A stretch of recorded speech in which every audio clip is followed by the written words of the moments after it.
لیکن ہمیں یہ اس تعلیم کا ذرا بھی احساس نہیں ہے، اس تعلیم کا ذرا بھی خیال نہیں ہے۔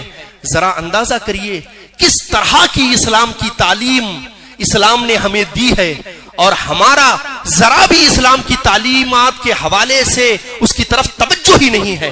حضرت حضور کے چاچا حضرت عبداللہ ابن عباس رضی اللہ تعالیٰ عنہ ہیں، حضور کا ظاہری وصال ہو چکا ہے۔ حضرت عبداللہ ابن عباس حضور کے چچا زاد بھائی ہیں، وہ مسجد نبوی میں اعتکاف کے لیے بیٹھے ہیں، شاگرد بھی آپ کے ساتھ میں ہیں۔ اچانک ایک نوجوان شخص مسجد نبوی میں داخل ہوا اور ایک کونے میں جا کر بیٹھ گیا اور زاروں قطار رونے لگا، اتنا رونے لگا کہ اس کی ہسکیاں سسکیاں بن گئی۔ حضرت عبداللہ ابن عباس اپنی جگہ سے اٹھے، اس کے قریب گئے اور اس کی پشت پر ہاتھ رکھا، فرمایا اللہ کے بندے۔ اس نے دیکھا، جیسے ہی دیکھا کہ حضور کے چچا زاد بھائی کھڑے ہیں، وہ فوراً کھڑا ہو گیا۔ حضرت عباس نے پوچھا کہ کیا بات ہے، کس چیز نے تجھے اتنا رلایا ہے، کس لیے تو اتنا پریشان ہے؟ اس بندے نے جواب دیا، حضور میرا فلاں شخص پر قرض ہے اور وہ مجھ سے بار بار مطالبہ کر رہا ہے، اللہ کی عزت کی قسم میں اس کے قرض کو دینا چاہتا ہوں پر دے نہیں پا رہا ہوں، میں بڑا پریشان ہوں، وہ بار بار مجھ سے مطالبہ کر رہا ہے، اس لیے میں پریشان حال یہاں آ گیا ہوں۔ حضرت عبداللہ ابن عباس نے فرمایا، اگر میں تیرے قرض دار سے بات کروں تو کیا کوئی کام بنے گا؟ اس نے خوش ہو کر کہا، حضور اگر آپ بات کر لیں تو بہت اچھا ہوگا۔ اتنا سننا تھا، حضرت عباس فوراً نکلے، مسجد کے دروازے کی طرف آنے لگے۔ جیسے ہی وہ چلنے لگے، پیچھے سے شاگردوں نے اور اس شخص نے آواز دینا شروع کیا، دوڑ کر ان کو آواز دی کہ حضور آپ اعتکاف میں ہیں، حالت اعتکاف میں ہیں، مسجد سے باہر کہاں جا رہے ہیں؟ شاید آپ بھول گئے۔ تو حضرت عباس پلٹے، جب وہ پلٹے تو آنکھوں سے آنسوؤں کا سیلاب جاری تھا، آنکھیں اشک بار تھی۔ حضرت عباس نے فرمایا، اے اللہ کے بندوں میں بھولا نہیں ہوں، مجھے یاد ہے کہ میں حالت اعتکاف میں ہوں، لیکن مجھے اللہ کے عزت کی قسم میں نے اس ذات سے کہتے ہوئے سنا ہے۔ انہوں نے حضور کے روزے کی طرف اشارہ کیا، فرمایا میں نے اس ذات کو فرماتے ہوئے سنا ہے، جو کوئی بندہ اپنے کسی بھائی کی ایک مشکل کو آسان کرتا ہے تو اللہ رب العزت اسے 10 سال اعتکاف کرنے کا ثواب عطا فرماتا ہے۔ فرمایا مجھے یاد ہے میں حالت اعتکاف میں ہوں، اگر میں مسجد سے باہر چلا جاؤں گا تو اعتکاف ٹوٹ جائے گا، تو میں دوبارہ اس اعتکاف کی قضا کر سکتا ہوں، لیکن اگر میں آج اس بندے کی مشکل کو دور نہ کر سکا تو میرا بہت بڑا نقصان ہو جائے گا، اس لیے میں باہر جا رہا ہوں۔ ذرا اندازہ کریے کہاں اسلام کی تعلیم ہے اور کہاں آج ہم اسلام پر عمل کرنے کا دم بھر رہے ہیں۔ نہ ہمیں کسی کے درد کا تکلیف کا احساس ہے، نہ کسی کے عزت کا ہمیں خیال ہے، حتیٰ کہ ہمیں کسی کے جان کا بھی احساس نہیں ہے، اور یہ جرم، یہ گناہ عظیم اللہ کے گھر میں بھی ہونے لگے ہیں، جبکہ حضور علیہ السلام ایک مومن کی جان، اس کی عزت کا احترام بیان کرتے ہوئے فرماتے ہیں، اور ایسی ویسی جگہ نہیں فرماتے، مینا کے میدان میں 1.25 لاکھ صحابہ اکرام کے سامنے حجۃ الوداع کے موقع سے مومن کی شان کو بیان فرماتے ہیں۔ اور یہ حضور کا حجۃ الوداع کا موقع ہے، آخری مکہ مکرمہ میں حضور کا خطبہ ہے، اور یہ متفق علیہ حدیث ہے، کل کتب احادیث میں یہ حدیث پاک آئی ہے۔ ذرا سنیے حضور علیہ السلام مومن کے عزت کے حوالے سے کیا ارشاد فرماتے ہیں۔ حضور فرماتے ہیں، ان دماءکم و اموالکم و اعراضکم حرام علیکم کا حرمت یومکم ھذا وفی شہرکم ھذا وفی بلدکم ھذا۔ حضور ارشاد فرماتے ہیں، اے لوگو، ایک بندے مومن کی جان، اس کا مال، اس کی عزت تم سب پر حرام ہے، جس طرح اللہ کے اس شہر مکہ میں حرام ہے، جس طرح حج کے اس مہینے میں حرام ہے، جس طرح جمعہ کے اس مبارک دن میں حرام ہے، اسی طرح پوری زندگی ایک مومن کی جان، اس کا مال اور اس کی عزت تم سب پر حرام ہے۔ گویا کہ حضور 1.25 لاکھ صحابہ کے سامنے پوری امت کو یہ پیغام دے رہے ہیں، اے میری غلامی کا دم بھرنے والوں، بھلے کچھ ہو جائے لیکن ایک بندے مومن کی جان، اس کی عزت اور اس کے مال پر کبھی بھی ہاتھ نہ ڈالنا. لیکن افسوس کی بات ہے اور بڑے افسوس کی بات ہے اس جرم سے اللہ کے گھر بھی محفوظ نہیں ہیں. ہم اللہ کے گھر میں اللہ کے بندوں کی بے عزتی کر رہے ہیں.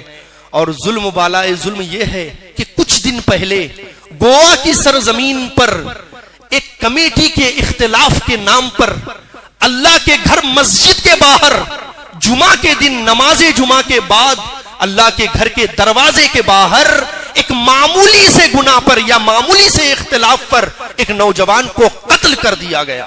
اللہ اکبر. اور ظلم بالائے ظلم یہ ہے کہ اتنے بڑے جرم عظیم کے خلاف دین کے ٹھیکیدار اور فتویٰ باز ان کے منہ سے ایک مذمت کے چند الفاظ بھی نہیں نکلے کہ امت کو بتایا جائے کہ ایک بندے مومن کو قتل کرنا, اس کو جان سے مار دینا, یہ کتنا بڑا ظلم عظیم ہے. یہ کسی مولوی کے منہ سے نہیں نکلا. میں آپ کو بتاتا ہوں یہ کتنا بڑا جرم ہے ایک بندے مومن کو قتل کر دینا. اللہ رب العزت ارشاد فرماتا ہے سورہ نساء کی آیت نمبر 93 میں اللہ رب العزت ارشاد فرماتا ہے, اللہ فرماتا ہے وَمَن يَقْتُلْ مُؤْمِنًا مُتَعَمِّدًا فَجَزَاؤُهُ جَهَنَّمُ. اللہ فرماتا ہے اگر کسی نے ایک بندے مومن کو جان بوجھ کر قتل کر دیا, غلطی سے نہیں, ایکسیڈنٹل نہیں, بھول کر نہیں, جان بوجھ کر قتل کر دیا, پتا ہے کتنا بڑا گناہ ہے. فرمایا فَجَزَاؤُهُ جَهَنَّمُ, اس کی جزا جہنم ہے, اس کا ٹھکانہ جہنم ہے. اللہ کسی بندے کے بارے میں کہہ دے کہ اس کی جزا جہنم ہے, یہی بہت بڑی بات ہے. لیکن آگے اللہ رب العزت نے اتنا کہہ کر بات ختم نہیں کی. آگے اللہ رب العزت نے فرمایا خالدن فیہا, وہ جہنم میں ہمیشہ ہمیشہ رہے گا. اور یاد رکھیے یہ جو خالدن فیہا ہے یہ ہمیشہ کافروں کے لیے اللہ رب العزت استعمال کرتا ہے. اور اہل سنت والجماعت کا متفقہ عقیدہ ہے کہ کسی گناہ کبیرہ کے ارتکاب پر بندہ کافر نہیں ہوتا. اب اس آیت کا کیا مطلب کہ اگر کسی نے مومن کو قتل کر دیا تو وہ ہمیشہ جہنم میں رہے گا, اس کا کیا مطلب یہ ہے مفسرین لکھتے ہیں کہ اگر کسی نے بندے مومن کو قتل کر دیا اور توبہ کے بغیر وہ رہتا رہا تو اللہ رب العزت اسے موت سے پہلے جو ہے اس کے اندر سے ایمان کو نکال دے گا اور وہ کافر ہو کر مرے گا. یعنی بندے مومن کو قتل کرنا اتنا بڑا جرم ہے کہ وہ اپنے ساتھ پھر ایمان لے کر نہیں جا سکتا, وہ بے ایمان ہو کر مرے گا. اللہ رب العزت کو کتنا ناراض کرنے والا یہ عمل ہے, کتنا غضب دلانے والا عمل ہے. ذرا دیکھیے, گنتے چلیے. سب سے پہلے فرمایا فَجَزَاؤُهُ جَهَنَّمُ, اس کا ٹھکانہ جہنم ہوگا. پھر آگے فرمایا خالدن فیہا, وہ ہمیشہ اس میں رہے گا. پھر آگے فرمایا وَغَضِبَ اللَّهُ عَلَيْهِ, اللہ اس پر غضب فرمائے گا, اس پر غصہ فرمائے گا. اسی پہ بس نہیں کیا, آگے فرمایا وَلَعْنَهُ, اللہ اس سے لعنت فرمائے گا, اسے اپنی رحمت سے دور کر دے گا. پھر اسی پہ بس نہیں کیا, آگے فرمایا وَأَعَدَّ لَهُمْ عَذَابًا عَظِيمًا, اور اللہ اس کے لیے دردناک عذاب, سخت عذاب تیار کر کے رکھے گا. کیا کبھی آپ نے کسی گناہ کبیرہ کے ارتکاب پر اللہ رب العزت کا اتنا سخت رویہ دیکھا ہے کہ کسی نے نماز نہ پڑھا ہو, کسی نے فلاں جرم کیا ہو تو اللہ نے اتنا سخت رویہ استعمال کیا ہو؟ کبھی آپ نے دیکھا ہے؟ نہیں. لیکن اللہ رب العزت نے 5 سزائیں ایک بندے مومن کو ناحق قتل کرنے کے بدلے میں دی ہیں. اور اللہ کو غضب کیوں نہیں آئے گا بھائی؟ ہمارے ہاتھ سے ہم ایک جھاڑ لگاتے ہیں, درخت لگاتے ہیں, اور کوئی اسے ناحق کاٹ دے تو ہمارا سر پھر جاتا ہے. ہمارے گھر کے باہر نکلا ہوا سجا اگر کوئی توڑ دے ہمارے تن بدن میں آگ لگ جاتی ہے. اور اس رب کو کتنا جلال آئے گا جس رب نے انسان کو اشرف المخلوق بنایا, اپنی 18,000 مخلوقات میں سے سب سے افضل بنایا, جس کے سر پہ اللہ نے وَلَقَدْ كَرَّمْنَا بنی آدم کا مبارک تاج سجایا, اور جسے وَلَقَدْ خَلَقْنَا الْإِنسَانَ فِي أَحْسَنِ تَقْوِيمٍ کا حسن بخشا, کسے حق بنتا ہے اللہ کے اس عظیم شاہکار کو اپنے ہاتھ سے قتل کر دے. اس لیے اللہ رب العزت نے اتنے غضب کا اعلان کیا اور اتنے غضب کا اظہار کیا کہ اس پر جہنم ہے، وہ ہمیشہ رہے گا، اللہ کی ناراضگی ہے، اللہ کی لعنت ہے، اور اس کے لیے دردناک عذاب ہے. کتنا سخت. اور پھر سنیے حضور علیہ الصلوۃ والسلام اللہ کی ناراضگی کے بارے میں فرماتے ہیں کہ اللہ کتنا ناراض ہوتا ہے ایک مومن کو قتل کرنے کے بدلے میں. سنیے حضور فرماتے ہیں لزوال الدنیا اہون علی اللہ من قتل رجل مومن. حضور فرماتے ہیں ساری دنیا کا برباد ہو جانا، ساری دنیا کا ختم ہو جانا، ساری دنیا کا ہلاک ہو جانا اللہ کے نزدیک معمولی ہے ایک بندے مومن کے قتل ہو جانے سے. اللہ اکبر. ایک طرف ساری دنیا برباد ہو جائے، اللہ کو اس کی پرواہ نہیں، اللہ کے نزدیک وہ ہلکا ہے، لیکن اگر ایک بندے مومن کو مار دیا گیا وہ اللہ رب العزت کے نزدیک بہت بڑی بات ہے. اب ذرا دل پہ ہاتھ رکھ کر کے بتائیے، اگر یہ احادیث لوگوں کو سنائی جائیں، مومن کی عزت کی بات کی جائے، تو مومن کا احترام مومن کے دن میں آئے گا کہ نہیں آئے گا؟ لیکن ٹھیکیدار مولوی دین کو کسی اور ڈائریکشن میں لے کے چلے گئے. اور آپ یقین جانیے جس طرح ایک ٹھیکیدار، ایک چائے فروش پورے ملک کو برباد کر رہا ہے، اسی طرح کچھ دین کے ٹھیکیدار، دین فروش پوری امت کو لڑا کر امت کو برباد کر رہے ہیں. اس سے زیادہ کچھ نہیں ہے. سنیے حضور علیہ الصلوۃ والسلام ارشاد فرماتے ہیں یہ کتنا بڑا جرم ہے ایک مومن کو قتل کر دینا. سنیے حضور فرماتے ہیں لو ان اہل السماء واہل الارض اشترکوا فی دم مومن لعقبهم اللہ فی النار. حضور فرماتے ہیں اگر سارے زمین والے، سارے آسمان والے جمع ہو جائیں، سارے زمین والے، سارے آسمان والے مل کر ایک مومن کو قتل کر دیں تو یہ اتنا بڑا جرم ہے.